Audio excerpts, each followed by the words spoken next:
कहानी की शुरुआत में हम कुछ चोरों और माफिया को देखते हैं जो एक चमकते हुए कैप्सूल का प्रचार करने के लिए आए हुए थे। उनमें से एक का नाम न्यूट होता है जो कि उससे वो कैप्सूल मंगवाता था। तभी सीन शिफ्ट होता है और एक टॉम नाम की लड़की को दिखाया जाता है। टॉम भी उसी चमकते हुए कैप्सूल को देखकर गाना गा रही थी। जब टॉम घर से बाहर आती है तो उसकी मुलाकात दो लड़कों से होती है जो कि टॉम से कैप्सूल खरीदने के लिए आए थे। लेकिन वे लड़के टॉम से उसका बैग छीनने की कोशिश करते हैं क्योंकि वे उसके सारे कैप्सूल को छीनना चाहते थे। तभी टॉम को बचाने के लिए एक लड़का आता है जिसका नाम लॉकी था। लॉकी से लड़ने के लिए उनमें से एक लड़का कैप्सूल को खाने वाला था, लेकिन इससे पहले लॉकी उसके हाथ से कैप्सूल को छीन लेता है और उन दोनों को वहां से भगा देता है। तभी बात खुलती है कि लॉकी असल में टॉम का दोस्त है और वो इन कैप्सूलों की पावर को अच्छे से जानता है। बताया जाता है कि कैप्सूल खाने से 5 मिनट तक कोई भी आदमी सुपरमैन बन जाता है। तभी लॉकी टॉम को उसके जन्मदिन पर अपनी बाइक को उसे गिफ्ट कर देता है। टॉम के पास कमाने का कोई जरिया नहीं था। इन्हीं कैप्सूलों को बेचकर वो अपनी जिंदगी को चलाती थी। तभी हम आर्ट नाम के बंदे को देखते हैं जो कि न्यूट को ढूंढने के लिए आया हुआ था। वो न्यूट का दरवाजा खटखटाता है लेकिन न्यूट दरवाजे को नहीं खोलता है। तभी आर्ट न्यूट से कहता है कि वो कैप्सूल खरीदने के लिए आया हुआ है और उसे किसी पहचान वाले ने भेजा है। न्यूट को थोड़ा शक होता है और वो कंफर्म करने के लिए फोन करने जाता है। उसके जाते ही आर्ट उसका दरवाजा तोड़ देता है और उसके घर के अंदर आ जाता है। अंदर जाकर वो न्यूट के पास जाता है और उसके पीछे से गन रख देता है। गन को देखते ही न्यूट वहां से भाग जाता है जबकि आर्ट उसका पीछा करने लगता है। वो न्यूट से न्यूट के डीलर का पता पूछता है और मारने के लिए मना करता है, लेकिन न्यूट बहुत डरा हुआ था इसलिए वो कैप्सूल खा लेता है और उसके अंदर से आग निकलने लगती है। कैप्सूल खाने के बाद उसके अंदर से पावर आ जाती है और वो आर्ट को मारने के लिए उसके पीछे पीछे दौड़ने लगता है। आर्ट उससे अपनी जान बचाने के लिए उसके आगे आगे दौड़ने लगता है और पूरी मंजिल में धुआं उठने लगता है। तभी आर्ट अपनी जैकेट गीली करता है और उसे पकड़ने के लिए पानी के डब में डाल देता है। तभी आर्ट देखता है कि उसकी आग पानी के टब में डालने के बाद भी नहीं बुझ रही थी। तभी धीरे धीरे न्यूट की आग बढ़ने लगती है और उसके चीथड़े उड़ जाते हैं। आर्ट को वहां से डीलर का पता तो नहीं चलता है लेकिन वो न्यूट का फोन अपने पास ले आता है। तभी आर्ट न्यूट के फोन को चेक करता है और कैप्सूल लेने के लिए मैसेज भेजता है। वो मैसेज टॉम के पास पहुंचता है जिसे देख के वो हैरान रह जाती है क्योंकि न्यूट के फोन से उसे मैसेज आ रहा था जो कि उसे मिलने के लिए बुला रहा होता है। तभी टॉम न्यूट के मोबाइल पर मैसेज बैक करती है कि वो मिलने के लिए आ रही है। तभी क्लास का टीचर टॉम को फोन चलाते हुए देख लेता है और उसे वहां पर बेइज्जत करने लगता है, लेकिन टॉम उल्टी ही टीचर को बेइज्जत कर देती है और क्लास से बाहर आ जाती है। तभी हम शहर को देखते हैं जहां पर बहुत सारे पुलिस वाले खड़े थे। बताया जा रहा था कि सामने वाली बिल्डिंग में एक ऐसा आदमी है जो कि कैप्सूल का व्यापार करता है। तभी लॉकी चुपके से कैप्सूल को खाता है और उस आदमी को पकड़ने के लिए आगे बढ़ने लगता है। कैप्सूल खाने के बाद वो जैसे ही अंदर जाता है तो आदमी उसके पीछे से आ जाता है और वो लॉकी के मुंह पर अपना सूटकेस मारता है और वहां से भागने में कामयाब हो जाता है। लॉकी उसे पकड़ने के लिए पूरे शहर में उसके पीछे पीछे दौड़ने लगता है और लॉकी का साथ देने के लिए पुलिस भी उस आदमी के पीछे पीछे दौड़ने लगती है। वो आदमी भागते जा रहा था और किसी को दिखाई नहीं दे रहा था क्योंकि उसने गायब होने के कैप्सूल को खा रखा था। थोड़ी देर दौड़ने के बाद लॉकी उस आदमी को पकड़ लेता है और नीचे गिरा देता है, लेकिन वो आदमी लॉकी की बंदूक छीन लेता है और लॉकी को गोली मार देता है। लेकिन गोली के असर के कारण वो गोली लॉकी को नहीं लगती है और पिचक कर वहीं पर गिर जाती है। तभी गोली का असर खत्म होता है और लॉकी उस आदमी को पकड़ लेता है। सभी पुलिस वाले हैरान थे कि लॉकी को गोली लगी फिर भी उसे कुछ क्यों नहीं हुआ।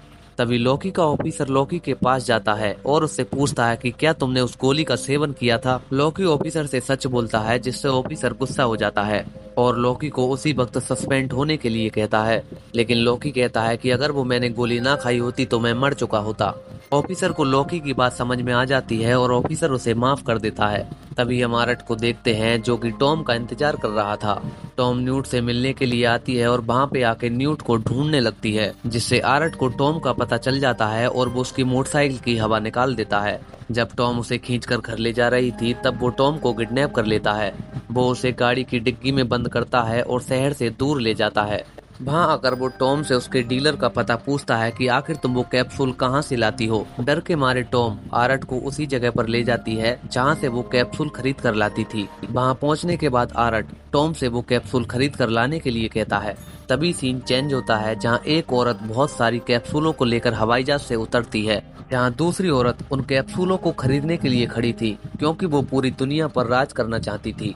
तभी दोबारा से सीन टॉम पर आता है जो कैप्सूल को खरीदने के लिए स्टोर में घुस जाती है। काउंटर पर जाकर टॉम उनसे कैप्सूल मांगती है, जहां टॉम का पीछा लगातार आरट कर रहा था। तभी अचानक से टॉम वहां से गायब हो जाती है और आरट उसे ढूंढने लगता है। तभी उनकी गैंग का एक आदमी टॉम को अंदर ले जाता है और उससे कैप्सूल लेने की क्वांटिटी पूछता है, लेकिन टॉम बहुत घबराई हुई थी। वो उस आदमी से बताती है कि एक आरट नाम का बंदा उसका पीछा कर रहा है। तभी उनकी गैंग का आदमी एक कैप्सूल को खाता है और आरट से लड़ने के लिए चला जाता है।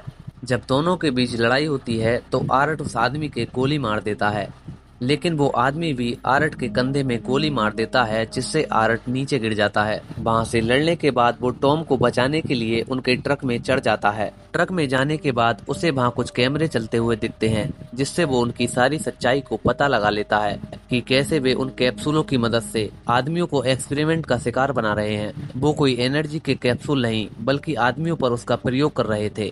तभी टॉम को वहां से भागने का मौका मिल जाता है और वो वहां से भाग जाती है। इधर जिस आदमी को आरट ने गोली मारी थी वो उठकर भाग जाता है और टॉम का पीछा करने लगता है। स्टोर में जाकर वो टॉम को मारने की कोशिश करता है, लेकिन टॉम को बचाने के लिए आरट आ जाता है। तभी उस आदमी से गोली का असर खत्म हो जाता है और आरट उसे मार देता है। तभी आरट टॉम के पास जाता है और उसे पट्टी करने के लिए कहता है और वादा करता है कि वो उसके साथ कुछ नहीं करेगा, बल्कि इसके लिए वो उसे पैसे भी देता है। बेहोशी की हालत में टॉम आरट की पट्टी कर देती है और इसी बीच उनमें बोलचाल भी हो जाती है। तभी हम लॉकी को देखते हैं जो टॉम को ढूंढने के लिए टॉम के घर पे आता है। उसने घर में झांक कर देखा तो उसे पता चला कि कुछ लोग उसकी मम्मी से टॉम की पूछताछ कर रहे थे।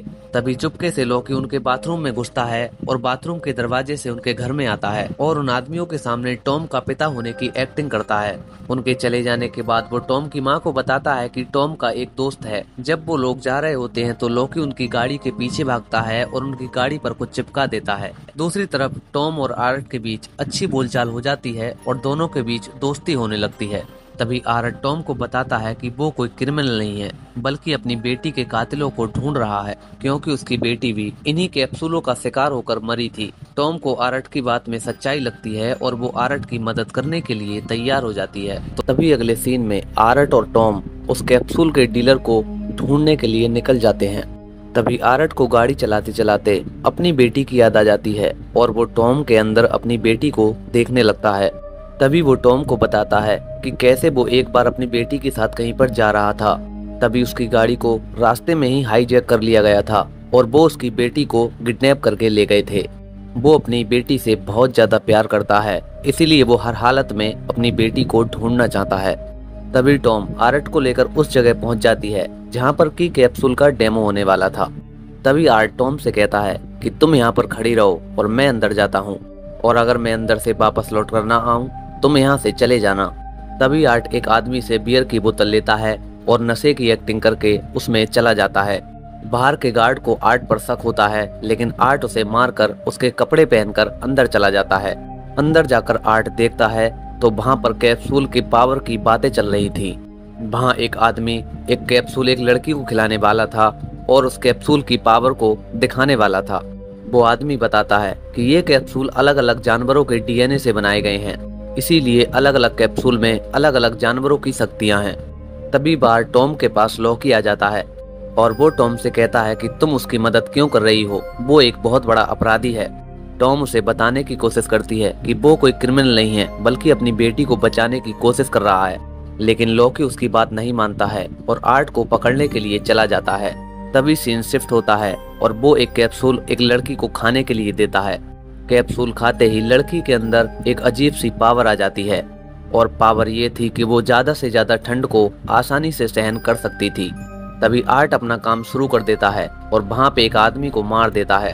तभी आर्ट को मारते हुए एक लड़की देख लेती है और वो चिल्लाने लगती है।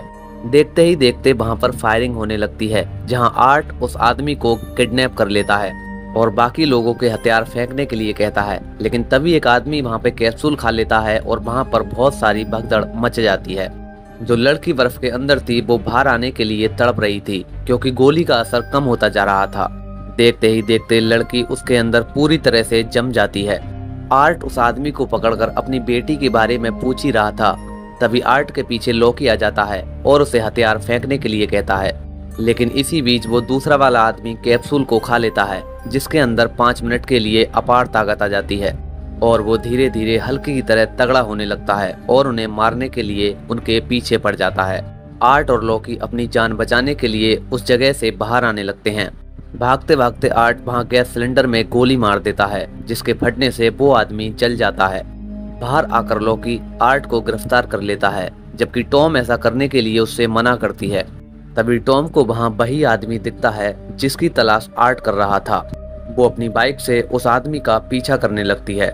इधर जब लॉकी आर्ट को गिरफ्तार करके ले जा रहा था, तभी आर्ट कहता है कि तुम्हारे पास तुम्हारे ऑफिसर का कॉल आएगा और वो तुम्हें मुझे और जगह लाने के लिए कहेगा, क्योंकि तुम्हारा ऑफिसर भी इन लोगों से मिला हुआ है। वो लोग तुम्हें मार देंगे और मुझे किडनैप करके ले जाएंगे। लॉकी को आर्ट की बात समझ में आ जाती है और वो आर्ट को गाड़ी में छोड़कर खुद वहां से भाग जाता है। तब उस गैंग के लोग आर्ट को गिरफ्तार कर लेते हैं और अपने जहाज के ऊपर ले जाने लगते हैं। इधर लॉकी और टॉम आर्ट का पीछा कर रहे थे क्योंकि वे उसकी मदद करना चाहते थे। तभी लॉकी एक कैप्सूल खाता है और अंदर जाने की कोशिश करता है, लेकिन गार्ड लॉकी को रोक लेता है और उसके कई सारी गोलियां मार देता है। लेकिन लॉकी को कुछ भी नहीं होता है क्योंकि उसने सुपर पावर वाली गोली खा रखी थी। गार्ड को मारने के बाद लॉकी उनके शिप में प्रवेश कर जाता है। तभी हम लोना वेल को देखते हैं जो इन कैप्सूलों की डीलर है। वो आर्ट को अपने लोगों से बांध कर रखने के लिए कहती है। इधर चुपचाप टॉम गाड़ी में बैठकर शिप के अंदर प्रवेश कर जाती है और जाकर लॉकी से मिलती है जो कि कंट्रोल रूम में था। तभी वे दोनों कंट्रोल रूम के कैमरे में आर्ट को देखते हैं और लॉकी उसे बचाने के लिए चला जाता है और टॉम को निगरानी रखने के लिए कहता है। तभी लोना वेल का एक आदमी कंट्रोल रूम से गेट खोलने के लिए कहता है, लेकिन टॉम गेट नहीं खोल पाती है, इसीलिए उसको शक हो जाता है और वो कंट्रोल रूम की तरफ बढ़ने लगता है। तभी एक आदमी कैप्सूल खाकर लॉकी के सामने आ जाता है और उसे मारने की कोशिश करने लगता है, लेकिन लॉकी ने कैप्सूल खा रखा था, इसलिए वो उस आदमी को मार देता है। तभी लोना वेल का आदमी कंट्रोल रूम के गेट के बाहर पहुंच जाता है और उसके गेट को अपने हाथों से तोड़ देता है, लेकिन उसके आने से पहले ही टॉम वहां से निकलकर भाग जाती है। तभी हम आर्ट को देखते हैं जो वहां खड़े एक सैनिक को बताता है कि उसके मुंह में भी कैप्सूल है और अगर उसने वो खा लिया तो वो सबको तबाह कर देगा, इसलिए अच्छा होगा कि तुम उसे खोल दो। वो सैनिक डर के मारे आर्ट को खोलने लग जाता है। ऐसा करते हुए लोना वेल का आदमी उसे देख लेता है और उन दोनों के बीच फाइट होने लगती है, लेकिन शॉटगन की मदद से आर्ट उस आदमी को मार देता है। इधर टॉम आर्ट की लड़की के पास पहुंच जाती है और उसे बताती है कि तुम्हारे पिता ने तुम्हें ढूंढ लिया है और वो तुम्हें यहाँ से बचाकर ले जाने वाले हैं। लड़की ये सुनकर काफी ज्यादा खुश होती है, लेकिन इस बात का पता लोना वेल को चल जाता है और वो पूरे जहाज में अपनी निगरानी को बढ़ा देती है। अगले सीन में आर्ट अपनी बेटी को जैसे ही देखता है वो गले से लग जाता है। तभी लॉकी उनको इशारा करता है कि हमें जल्द से जल्द यहाँ से भागना होगा। वो वहाँ से भाग ही रहे थे, तभी एक आदमी उस कैप्सूल को खा लेता है जिसकी हड्डियां उसके शरीर से बाहर आ जाती हैं और वो उन्हें रोकने के लिए आर्ट के सामने कूद जाता है और उन तीनों के बीच काफी ज्यादा लड़ाई होने लगती है। वो आर्ट को मारने ही वाला था, तभी टॉम ऊपर वाली मशीन से उस आदमी को मार देती है। चारों लोग जहाज की नाव में इकट्ठा होते हैं जहां पर टॉम नहीं थी, क्योंकि टॉम को लोना वेल ने गिरफ्तार कर लिया था। वो आर्ट को चेतावनी देती है कि अगर वो बाहर नहीं आया तो वो टॉम को मार देगी। टॉम को बचाने के लिए आर्ट बाहर आता है और उनके सामने आकर खड़ा हो जाता है। आर्ट उन लोगों को चेतावनी देता है कि या तो तुम टॉम को छोड़ दो वरना वो तुम्हें सबको मार देगा, क्योंकि उसके पास एक ऐसा कैप्सूल था जिसको खाने के बाद उसके अंदर अपार ताकत आ जाती है। वो जैसे ही उस कैप्सूल को खाता है तो पूरे जहाज पर तबाही होने लगती है और आसपास के लोग अपने आप जलने लगते हैं। उस कैप्सूल में इतनी ताकत थी कि थोड़ी देर के लिए पूरे जहाज पर सुनामी आ जाती है, लेकिन आर्ट टॉम को बिल्कुल भी नुकसान नहीं पहुंचाता है। कैप्सूल का असर खत्म होने के बाद आर्ट वहां पर मर जाता है, क्योंकि उस कैप्सूल का ये साइड इफेक्ट था, इसीलिए उसने कई दिनों से ये खाया नहीं था। तभी आर्ट की लड़की आर्ट के पास आती है और उसे बचाने के लिए अपनी कुछ शक्ति का प्रयोग करती है। वो अपने पापा की जान बचाने में कामयाब हो जाती है और वे चारों उस जहाज की नाव की मदद से अपने शहर की ओर निकल जाते हैं। शहर में आने के बाद आर्ट टॉम से कहता है कि मैंने तुम्हारे लिए कोई गिफ्ट रखा है जो उस गाड़ी की डिग्गी में है। इतना कहने के बाद आर्ट अपनी लड़की के साथ वहां से चला जाता है। आर्ट और उसकी लड़की गाड़ी में बैठकर अपने घर जा रहे होते हैं और वे दोनों बहुत खुश होते हैं। टॉम जैसे ही उस गाड़ी की डिग्गी खोल के देखती है तो उसके अंदर एक बैग होता है जिसके अंदर काफी ज्यादा पैसे रखे हुए थे। वो उन पैसों को देखकर काफी ज्यादा खुश होती है क्योंकि आने वाले समय में वो एक रेपर बनना चाहती थी। और इस कहानी का अंत यहीं पर हो जाता है। तो दोस्तों, ये थी कहानी प्रोजेक्ट पावर मूवी की। तो दोस्तों, आपको ये कहानी देखने में कैसी लगी कमेंट करके जरूर बताना, और वीडियो अच्छी लगी हो तो वीडियो को लाइक करके जाना। मैं मिलता हूँ आपको नेक्स्ट वीडियो में, तब तक के लिए बाय बाय।